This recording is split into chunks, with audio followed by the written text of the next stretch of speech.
1, 2, 3, come on.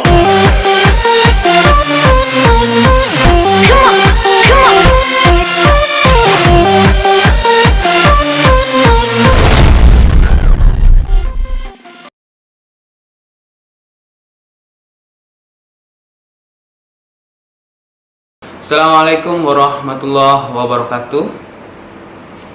Teman-teman yang berbahagia, mungkin teman-teman akan bertanya tentang Google Business atau Google Map.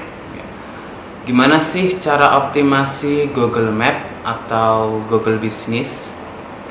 Jadi sebenarnya setiap platform itu memiliki gaya atau model optimasi tersendiri yang mirip seperti SEO. Sebenarnya semuanya terkait kata kunci. Nah, teman-teman, kalau ingin mengoptimasi Gmap, yang perlu diperhatikan yang pertama adalah teman-teman punya akun yang benar-benar diseriusi dulu. Ini seperti kalau kita mau optimasi akun Facebook ya. Jadi ada teman-teman yang lain mungkin yang bermain Facebook, mungkin dia buat akun yang asli, kemudian yang lain klonengan. Wah, itu ada yang seperti itu. Nah, kalau Gmap sebenarnya kita bisa membuat satu akun terlebih dahulu yang benar-benar kita seriusi, dan itu nantinya kalau bisa pinnya sampai ke tempat kita. Karena apa? Kalau pinnya sampai ke tempat kita, otomatis itu udah terkonfirmasi dan kita bisa mengoptimasi Gmap kita lebih jauh.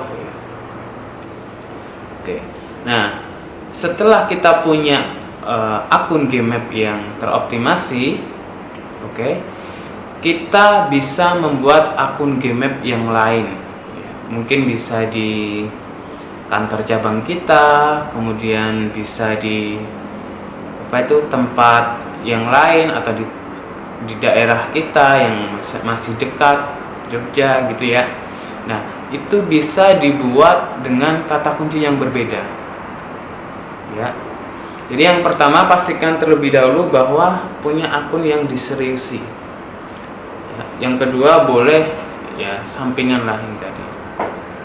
Nah, setelah kita memiliki dua hal tersebut, kita fokus ke yang pertama dulu nih, ke akun Gmap yang terverifikasi PIN.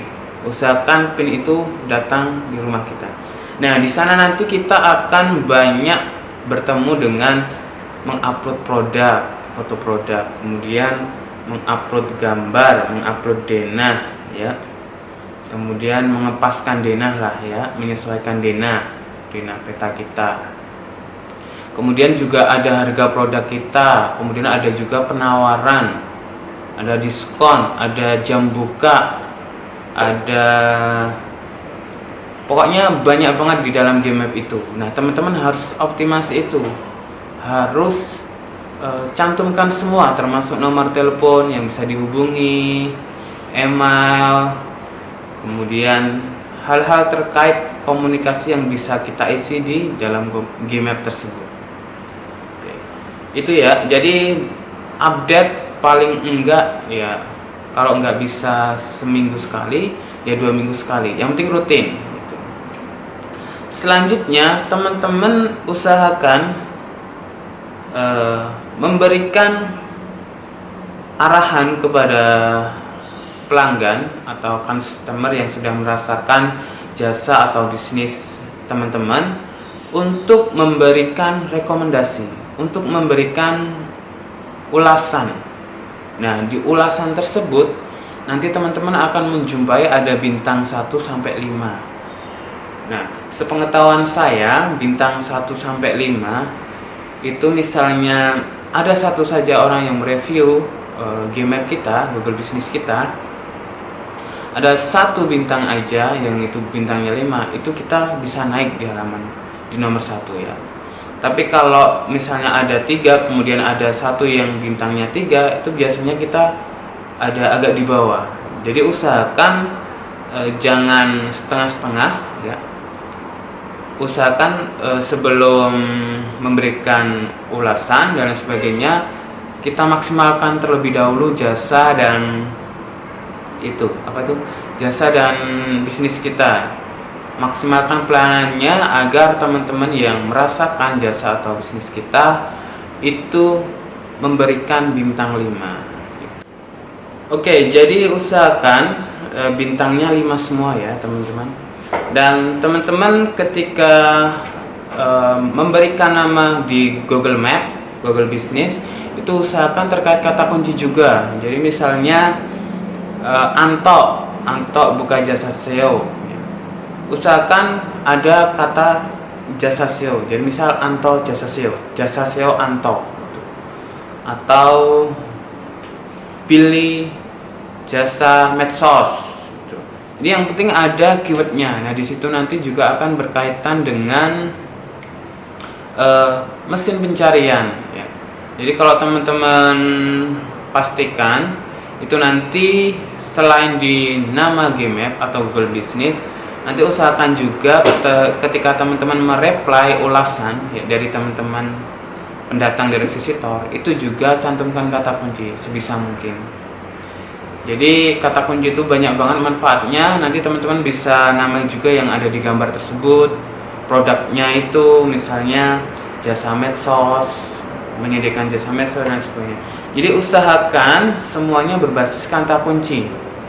Kalau udah seperti itu nanti insya Allah Gmap teman-teman itu akan mudah ditemukan. Kemudian kalau udah yang resmi, teman-teman bisa membuat akun Gmap atau Google Business yang lainnya. Nah, teman-teman bisa menggunakan keyword-keyword yang lain yang selain keyword utama, LSI dan lain sebagainya. Itu buatnya mudah banget. Jadi teman-teman hanya perlu email yang berbeda. Kemudian kalau memang nggak bisa email yang berbeda, pakai laptop yang berbeda. Itu pasti nanti di approve ya. Dan ketika pakai laptop masih agak lemot atau kurang berhasil, teman-teman coba pakai koneksi yang berbeda, IP yang berbeda. Nah nanti itu mudah banget diterima Gmap yang selanjutnya seperti itu. Nah yang terakhir, teman-teman bisa optimasi Gmap ini dengan sistem iMacros. Jadi sistem iMacros ini kalau mau dilakukan teman-teman secara manual itu bisa, tapi ya itu lebih susah ya. Tapi kalau iMacros pakai yang script itu teman-teman juga bisa lakukan. Jadi kalau manual teman-teman tinggal misalnya teman-teman punya 50 karyawan ya. 50 karyawan. Nah, teman-teman tinggal suruh aja ketik keywordnya dan nama Gmap-nya. Kemudian itu kan dalam laptop yang berbeda-beda ya, dalam koneksi yang berbeda-beda juga. Nah, itu otomatis akan menaikkan ya rating atau kepercayaan Google Business Gmap kita kepada Google seperti itu. Nah, selanjutnya teman-teman bisa lakukan sendiri. Ya. Kalau dilakukan sendiri biasanya teman-teman yang lain itu pakai script ya, pakai script iMacros. Jadi nanti ada berbagai kata kunci, baik itu kata kunci utama dan turunan, itu nanti diketikkan dalam otomatis. Nah, nanti otomatis itu akan memperbanyak jumlah pencarian akun Gmap kita, dan itu akan membuat akun Gmap kita berada di paling atas. Kalau ada di paling atas, insya Allah orderan itu mudah dan bisa kita dapatkan secara mudah. Nah demikian ulasan sederhana terkait optimasi Gmap. Mudah-mudahan ini bermanfaat buat teman-teman. Wassalamualaikum warahmatullahi wabarakatuh.